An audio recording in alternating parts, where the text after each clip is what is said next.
বৌদি ঘরে আছেন? বৌদি, হ্যাঁ আসেন, একটু বাইরে আসেন, আসেন একটু এখানে আসেন, একটু আসেন, আসো আম্মু, আসো, আসো, দাঁড়াও, দাঁড়াও। প্রিয় দেশবাসী, আসসালামু আলাইকুম। আজ আমরা এ বাড়িতে এসেছি। কেন এসেছি একটু পরে আপনাদের কাছে বলবো। আমি এসেছি মানবতার সেবক, আমেরিকা প্রবাসী নাজমুল হুসাইন অনু।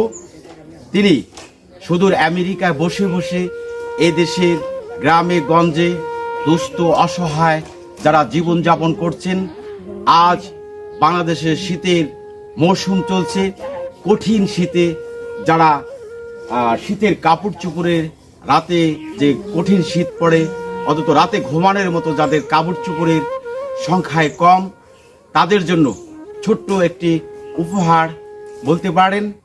এই জন্য আমরা এসেছি নাজমুল হুসাইনের পক্ষ থেকে। বৌদি, কেমন আছেন আপনারা? ভালো আছেন তো? অনেক শীত পড়ছে তাই না? প্রচুর শীত, দিনে যেমন তেমন, রাত্রে কঠিন শীত। এই কঠিন শীতে এখনো গ্রামের মানুষ, বিশেষ করে শহরের চেয়ে গ্রামে অনেক অনেক শীত। এই কারণে আমরা নাজমুল হুসাইনের অনুর পক্ষ থেকে, আমি মঞ্জুর হুসাইন, সাথে আছে আতোয়ার রহমান তুহা ভাই, আমরা আসছি আপনাকে এই যে কম্বলটা দেওয়ার জন্য। এই কম্বলটা আতোয়ার ওনাকে দাও।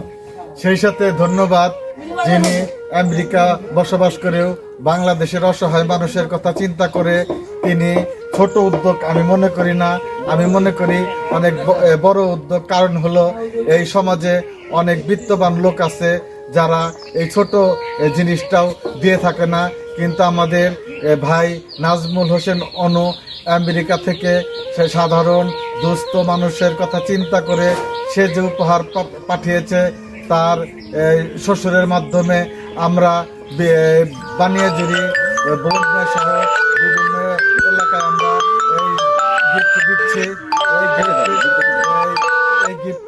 এই গিফট নিয়ে অনেকে নানান রকম খুশি হচ্ছে।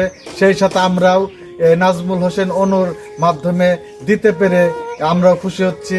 এখন আমরা নাজমুল হোসেন অনুর শ্বশুরও আমরা এই কম্বলটি দিচ্ছি।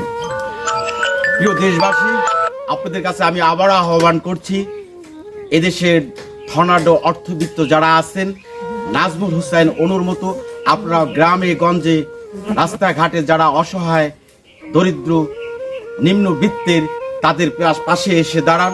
শুধু কম্বল নয়, খাদ্যহীনদের খাদ্য দেন, বাসস্থানহীনদের বাসস্থান দেন। আপনাদের কাছে আহ্বান করছি। আচ্ছা বৌদি, আপনি যে এই ছোট্ট একটা উপহার দিয়েছেন, এটা আপনি খুশি তো? আপনি যিনি এটা পাঠিয়েছে তার জন্য ভগবানের কাছে আশীর্বাদ করবেন, তিনি যেন সুস্থ থাকেন, ভালো থাকেন এবং ভবিষ্যতেও আপনাদের জন্য আরো কিছু নিয়ে আসতে পারেন। একটু প্রার্থনা করবেন তার জন্য। হ্যাঁ প্রিয় দেশবাসী, আজকের মতো আমরা এখানে শেষ করছি। তাহলে আমরা আসি। ওকে, দোয়া রাখেন। হ্যাঁ, ওকে।